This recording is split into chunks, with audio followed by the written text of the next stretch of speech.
Okay, coaches, the name of this session is Sprint to the Finish. So, this whole thing is a finishing session. Activity number one, speed dribbling and find a corner. So, the setup for this is put your pug goals in the corners of the big goals, and that is actually the target for your players to score. What you're trying to get out of this is dribbling as fast as it can, and then the accuracy to finish in one of those corners. So here on the bigger space, um, if I were you as the coaches, I would be standing in the middle of the goal, kind of between. So as these players are dribbling as fast as they can at these goals, right? You guys can do a couple of things. You can make sure that the next player in line is ready to go, but also as they approach, you can be reminding this player to find a corner, right? Pick a corner, find a corner. And then if they do hit it in the middle, you can block and save that shot just as a reminder, where if you hit it to me, it's probably not going to go in. But if you stick it in one of those corners, you can score. So what you're trying to get out of this is speed and repetition. So as the first two players go, 3, 2, 1, go, you want them to sprint to the finish. You want them to dribble as fast as they possibly can. They're just trading sides. They're dribbling as fast as they can to that other side and then trying to finish. And you don't want these lines to get really, really backed up and to wait forever. So I would say as soon as they cross about the halfway point, right, the next players can go. So right about the time they're finishing, maybe that should be the way. As soon as they take their shot, right, the ball is off of their foot. They're going to get their ball no matter where it goes and just join the back of the line. So the players here will be rotating cyclically just around. But as soon as that shot is off of their foot, the next two players in line will take off. So you just want them just going as fast as we can, trying to get as many repetitions as possible. You want them to drive the ball down there as fast as possible. Now, when you're doing this, I would set these goals up for all of these. I would have them about, roughly 30 yards apart, maybe 35 yards apart if your players are a little bit older, but 30 to 35 yards apart is about right.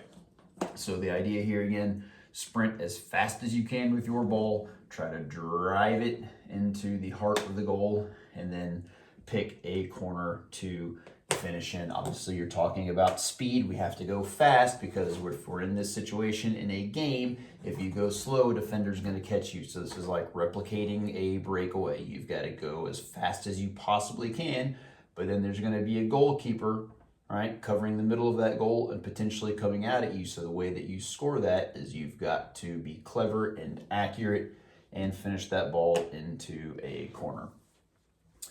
This is going to end up being the meat of your session here. So for this one, you are going to add cones. So coming off of this line, put a cone out in the middle, and then another cone just a little bit higher and on the diagonal. Same thing, put a cone out in front of them, another cone a little bit higher and out on the diagonal. So on this one, they're going to actually be shooting. So when you're coming off of this goal here, the space between these cones is where you're going to be shooting. When you're coming off of this goal, the space between these cones is where you're going to be shooting. And again, you will be rotating, right? So after this player shoots on that goal, they will get their ball and they will rotate around. For this one, I would take these pug goals out, all right? You can continue to stand in there as a goalkeeper if you want to, but that's not nearly as much fun.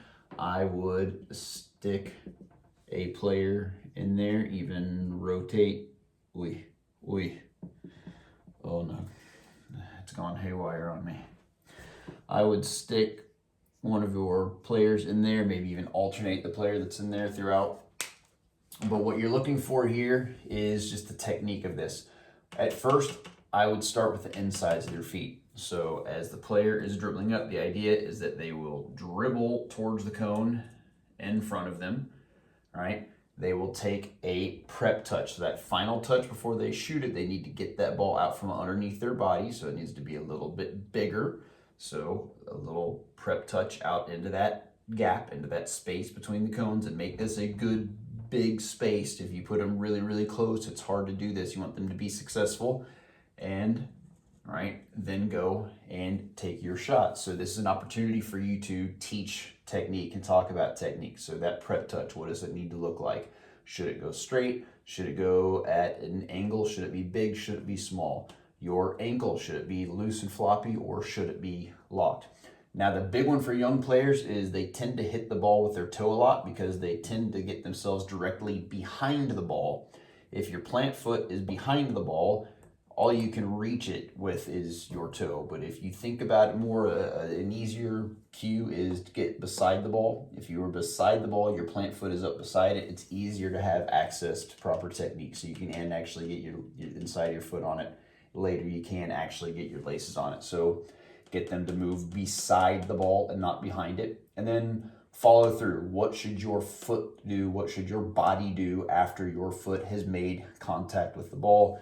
You will see lots of players that when their foot hits the ball, it'll either stop or their foot will hit the ball and they'll end up like this and they'll cross their feet over. Instead, you want them to obviously hit that ball and follow through to the goal so they're not shutting off their power and so they're not losing their balance. So if I were coaching this, again, I would have one coach stood here talking to these players and another coach stood here watching these players, because generally you will do this, we will have two teams combined. So I'm only using a few magnets here, but 8 to 10 players plus your goalkeepers. This will be two teams working together for this.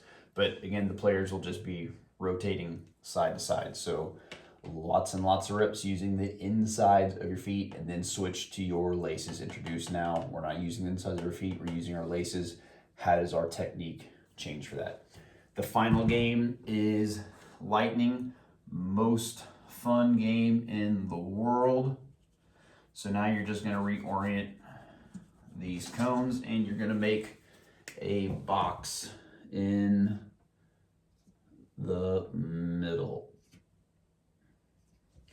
The players at this point have always been lined up off of the right post.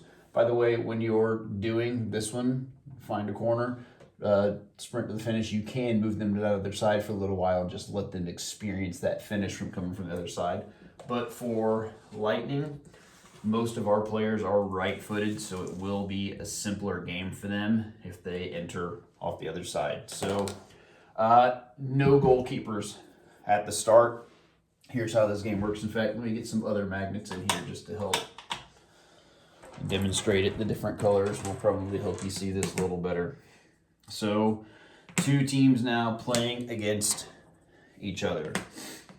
The red team will never ever cross over to that side. They'll never go to this line now. They will shoot, they will become a goalkeeper, they will return to this line. The blues will dribble into the box, shoot, be a goalkeeper, return to this line. So I will usually do some sort of competition to see who shoots first. Don't be the last team to get down on one knee. Perfect. The Reds all got down on one knee first, so they go first. So each player needs a ball. So you must dribble into the box and shoot. Again, as the coach, I would be standing here. If you got two coaches, stand there so you guys can watch and you can keep score. They must shoot from inside the box. If you shoot before you're in the box, it doesn't matter. If it's the world's best shot, it doesn't count. If they dribble too far outside just talking is hard. If they dribble too far and they go outside the box here and they finish, it also doesn't count. They have to be accurate with their dribbling.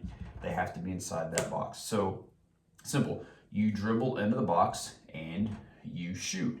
The advantage to winning that little competition at the start is you get the very first opportunity to score with no goalkeeper. The second this ball is off of your foot, a player from the other team is going to now attack this box and you must fall back and you are going to be the goalkeeper for them. So they will shoot. All right, whether you have made this save, they've scored on you, or you've missed it, this player, that's your new ball. They're going to get it and come back here. But just like happened here, the second this player has taken that shot, a player from here is going to come dribbling and is going to shoot. The second that shot is off of their foot, right, a player from here is going to come and is shoot. A player from here is going to dribble and shoot.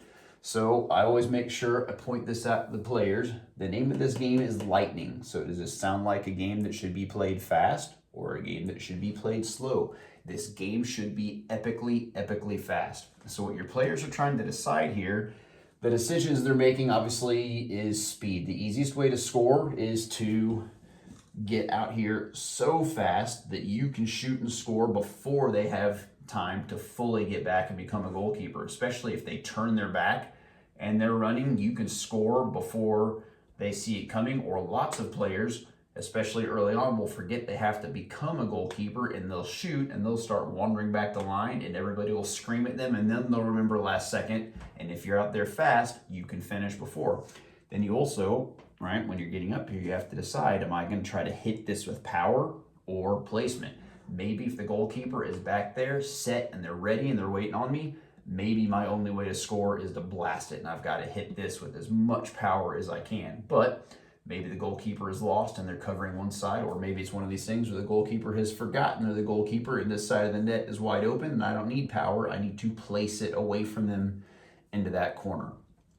So these games are ones where it's really fun to keep score. I usually play games to 10, and the best part is if one team is on 9, say this blue team is on 9, as Tim is dribbling in, I'll start saying, you know, after every single goal, I'll tell them the score, but as this player dribbling in, it's like, this could be the game, this could be the game winner, this could be the game winner, oh, he's missed it.